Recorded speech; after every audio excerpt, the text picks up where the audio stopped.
안녕하세요. 보라루키입니다. 대추 농사를 짓다 보면 가장 답답한 순간이 있습니다. 꽃은 계속 피는데 열매가 안 달리거나 달려도 금방 떨어지는 경우입니다. 나무 상태도 괜찮고 꽃도 충분하기 때문에 많은 분들이 비료를 더 넣거나 물을 더 주는 방향으로 접근합니다. 그런데 실제 현장에서는 그렇게 해서 해결되는 경우가 많지 않습니다. 그 이유는 간단합니다. 대추는 꽃이 부족해서 안 달리는 작물이 아니라 열매가 붙을 수 있는 조건이 맞지 않아서 안 달리는 경우가 대부분이기 때문입니다. 대추는 일정 기간 동안 계속 꽃이 올라옵니다. 한 나무 안에 꽃, 수정 중인 꽃, 어린 열매가 동시에 존재하기 때문에 한 번의 관리로 끝나는 구조가 아닙니다.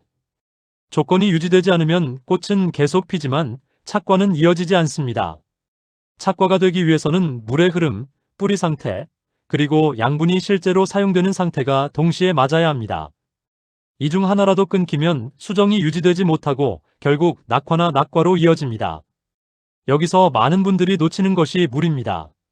물을 주고 있다는 사실만 보고 안심하는 경우가 많은데 실제로 중요한 것은 물의 양만이 아니라 물의 성질입니다. 특히 중탄산이 높거나 알칼리성이 강한 물을 계속 사용하면 토양 pH가 서서히 올라가고 흙 속 양분이 움직이기 어려운 상태가 됩니다. 이때 인산, 칼슘, 미량요소 같은 성분이 흙 속에서 묶이거나 굳어져 뿌리가 사용할 수 없는 형태로 바뀝니다. 그러면 겉으로는 물도 주고 비료도 준 것처럼 보이지만 실제로는 뿌리가 양분을 제대로 흡수하지 못합니다. 이런 상태에서는 꽃은 피어도 수정과 착과가 불안정해지고 결국 열매가 붙지 않거나 붙어도 쉽게 떨어지는 흐름이 반복됩니다. 그래서 물 관리는 단순히 주는 것이 아니라 물이 토양 안에서 양분이 풀리고 이동할 수 있는 상태를 만들어주는 것이 중요합니다. 관수할 때 물을 안정시키거나 완만하게 조정해주는 방법을 함께 사용하면 묶여있던 양분이 풀리고 뿌리가 다시 기능을 하기 시작합니다. 이 작업은 한 번에 끝내는 것이 아니라 관수할 때마다 이어지는 관리로 가져가야 합니다. 이렇게 물 상태가 잡혀야 비료가 의미를 가지게 됩니다.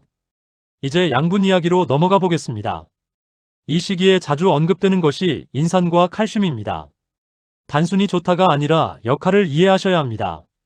인산은 수정과 초기 세포 형성에 관여하고 칼슘은 만들어진 세포를 안정시키고 떨어지지 않게 유지하는 역할을 합니다.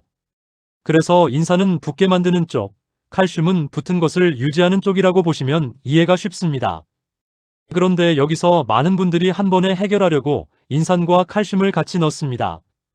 이 부분에서 문제가 생깁니다. 두 성분은 물속에서 먼저 반응하면서 눈에 보이지 않게 굳어버리는 특성이 있기 때문에 함께 사용하면 실제로는 뿌리도 못 쓰고 잎에서도 활용이 안 되는 상태가 됩니다. 그래서 좋은 성분이라도 사용 방법이 더 중요합니다. 인산과 칼슘은 같이 넣는 것이 아니라 나눠서 사용하는 것이 원칙입니다. 한 번은 인산 위주로 사용하고 며칠 뒤에는 칼슘을 따로 사용하는 방식으로 번갈아 관리하면 각각의 성분이 제대로 작용하면서 착과 조건이 유지됩니다. 이 시기에 필요한 양분이 인산과 칼슘만 있는 것은 아닙니다. 질소는 신초와 잎을 유지하는 데 필요하고 미량 요소도 수정 과정에 관여합니다. 다만 이 시기에는 양을 많이 주는 것이 아니라 균형을 맞추는 것이 중요합니다. 질소가 과하면 신초만 과도하게 자라고 칼륨이 먼저 들어가면 조직이 먼저 커지면서 착과가 불안정해질 수 있습니다. 그래서 이 시기에는 필요한 역할만 정확히 맞춰주는 관리가 중요합니다. 여기까지가 열매를 붙게 만드는 과정입니다. 그런데 실제 농사에서는 여기서 끝나지 않습니다.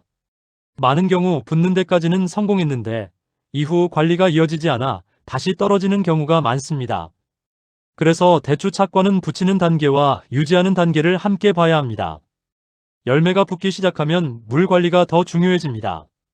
과습을 피하는 것은 동일하지만 공급이 끊기지 않도록 안정적으로 유지해야 합니다. 너무 건조하게 가면 바로 낙과로 이어지기 때문에 말렸다가 주는 흐름은 유지하되 뿌리가 계속 공급을 이어갈 수 있는 상태를 만들어주는 것이 핵심입니다.